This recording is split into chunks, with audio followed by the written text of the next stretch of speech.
No oczywiście zapaliła się lampka we wszystkich głowach tych ludzi, że jest to kolejna okazja, żeby kupować boostery za 24 zł, warte 45, więc flip powinien być prosty, łatwy i przyjemny.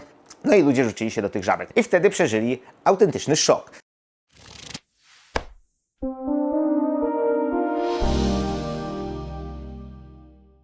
Siemanko. W ten upalny letni dzień postanowiłem nagrać takie wideo, w której przedstawię perspektywę na wydarzenie, które tutaj na rynku lokalnym w Polsce się ostatnio odbyło.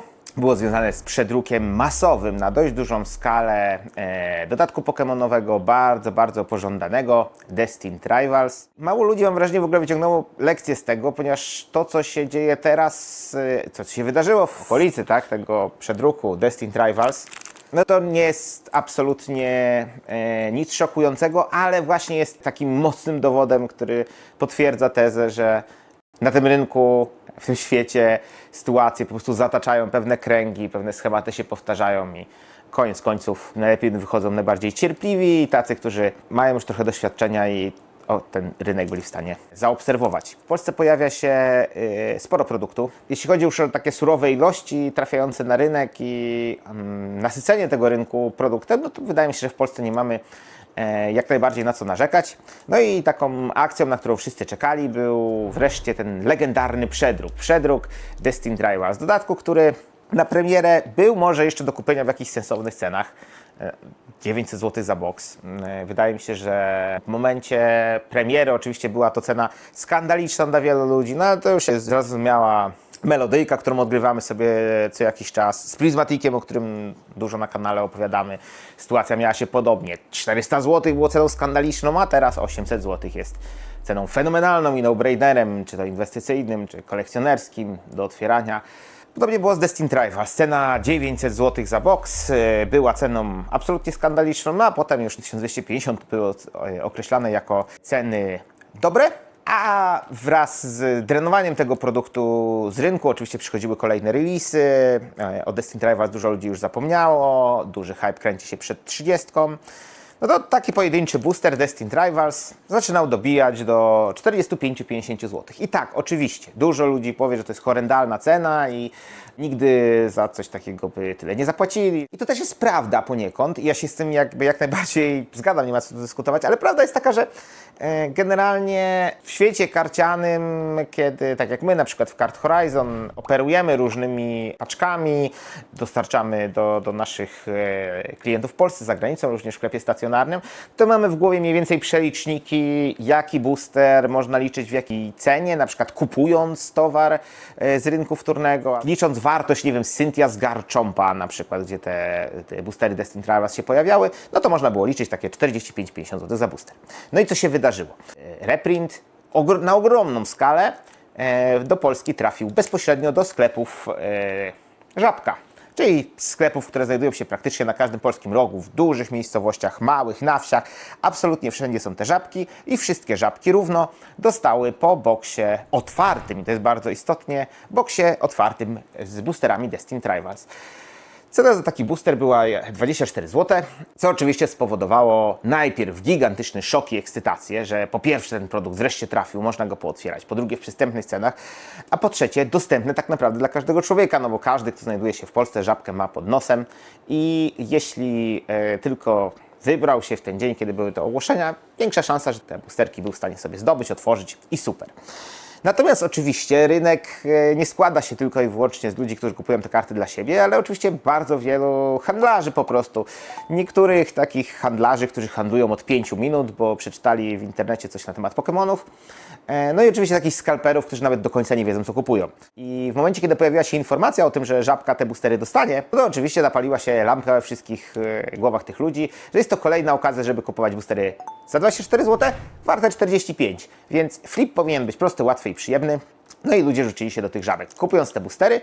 Ludzie więc, którzy znali i pamiętali cenę booster boxa zafoliowanego, wiedzieli też mniej więcej, po ile te boostery chodziły przed przedrukiem, kupowali ogromne ilości boosterów. Skalpowali te żabki jedna po drugiej, a że żabek jest mnóstwo i szczególnie w mniejszych miejscowościach konkurencji prawdopodobnie nie było, no to ludzie nakupowali całe boksy, szafy, kartony. Tak. Ja oczywiście obserwowałem to z dużym zainteresowaniem. Sam trochę tak boosterów sobie kupiłem, bo mam taką tradycję z z moim synem, że w piątki otwieramy sobie zawsze boostery, a skoro jeśli już mamy coś otwierać, no to otwieramy Destined Rivals. Pomimo tego, że było to świetne wydarzenie, w którym bardzo dużo ludzi oczywiście mogło sobie te boostery kupić i nimi się cieszyć, no to nie byłoby całej historii, gdyby nie oczywiście cała ta rzesza skalperów, którzy te żabki najechali, nakupowali, tak jak mówiłem, mnóstwo tych boosterów i wtedy przeżyli autentyczny szok. I ten szok można było z pewnym rozbawieniem obserwować zarówno na grupkach facebookowych, Allegro, czy różnych portalach takich sprzedających produkty z drugiej ręki. Zostawmy oszustów i skupmy się tylko i wyłącznie na tych ludziach, którzy naprawdę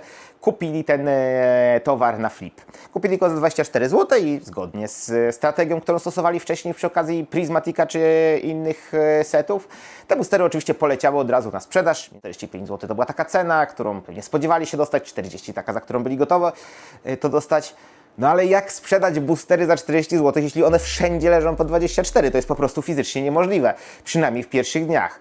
No i oczywiście w głowach ludzi, którzy przez pierwszy dzień po tej wielkiej akcji czuli się fantastycznymi handlarzami tych kart, no tam zaczęło się naprawdę porządnie palić pod dupą. A dlaczego? Dlatego, że w momencie, kiedy wszystkie te boostery trafiły na rynek, na początku 40-45 zł, to bardzo łatwo można było zauważyć, jak chwilowa saturacja rynku nie jest w stanie chłonąć tych boosterów w tych cenach. I rozpoczął się oczywiście standardowy wyścig z podcinaniem ceny do samego dna rowu mariańskiego. Z 40 zł mieliśmy praktycznie w ciągu jednego dnia 37, 35, 30. W pewnym momencie zaczęły pojawiać się ogłoszenia złotówkę droższe niż boostery, które rzeczywiście tam się pojawiły. A pomimo tego, że ci ludzie zebrali bardzo dużą ilość darmowego hejtu, to wcale tych boosterów często nie sprzedawali. Ponieważ saturacja rynku była na tak dużym poziomie, że zainteresowanych nie było, a ludzie, którzy pokupowali te boostery często na karty kredytowe lub za pieniądze, których tak naprawdę nie mieli, nie wiedzieli, co z tymi boosterami zrobić.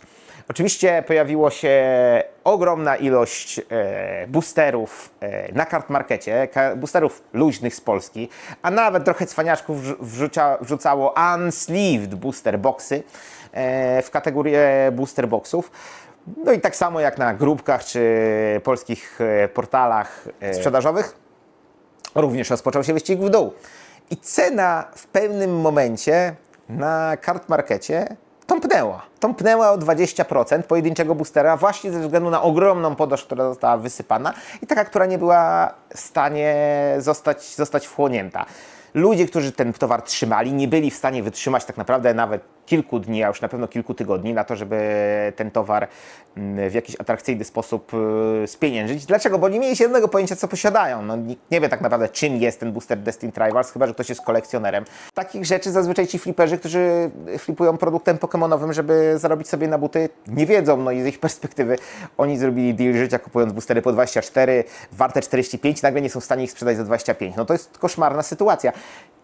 Pozostaje mi jedynie wyobrażać sobie, ile transakcji poniżej ceny rzeczywiście z tego zakupu przez skalperów zostało zawartych. Podejrzewam, że sporo, bo wiele tych deali jednak jest zawieranych jako bezpośrednie transakcje po negocjacjach w wiadomościach prywatnych. Tego oczywiście nie mamy pojęcia, jak to się zakończyło, ale choćby po Kartmarkecie, który jest przecież na całą Europę, po grupkach facebookowych oraz po tym, co się dalej tygodnie, 2-3 tygodnie po tej całej akcji znajduje się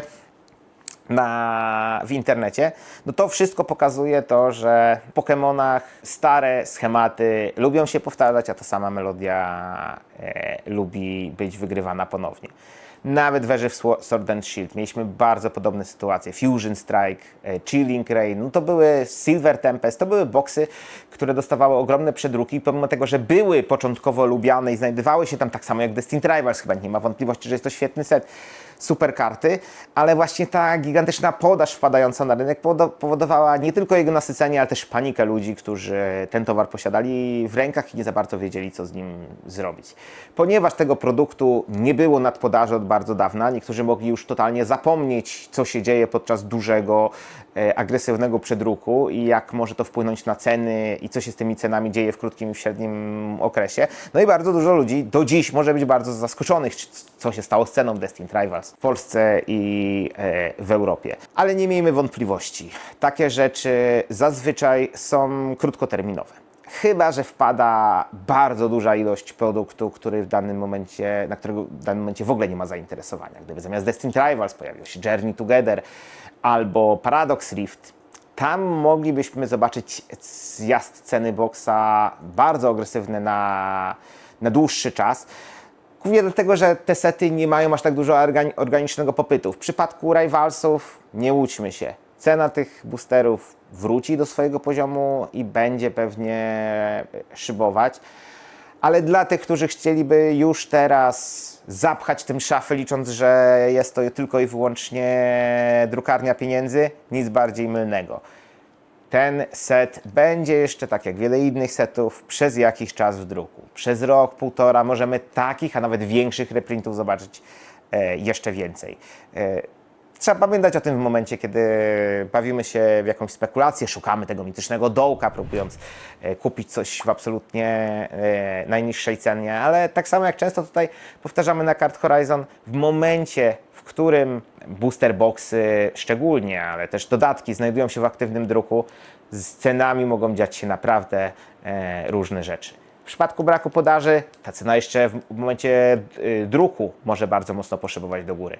Ale w momencie, kiedy, nie wiem, po 30 urodzinach Pokémony zaczną dodrukowywać wiele różnych dodatków, może się okazać, że ceny pojedynczych boosterów czy boxów kompletnie zmienią się o 20, 30, 40% i jest to absolutnie zupełnie normalne.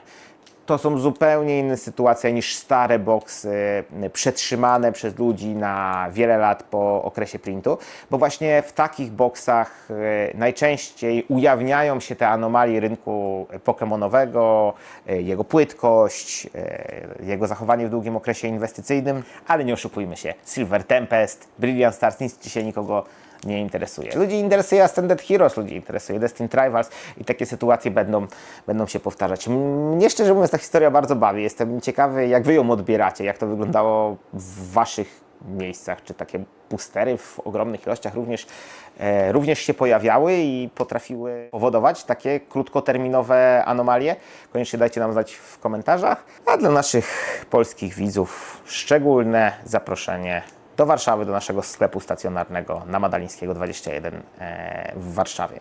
Serdecznie Was wszystkich zapraszamy, a jeśli boicie się upałów, które przechodzą teraz przez Polskę i Europę, no to jedne co mogę powiedzieć to to, że mamy bardzo efektywną klimatyzację i lodówkę z zimnymi napojami. I mam nadzieję, że tam się właśnie widzimy. Trzymajcie się!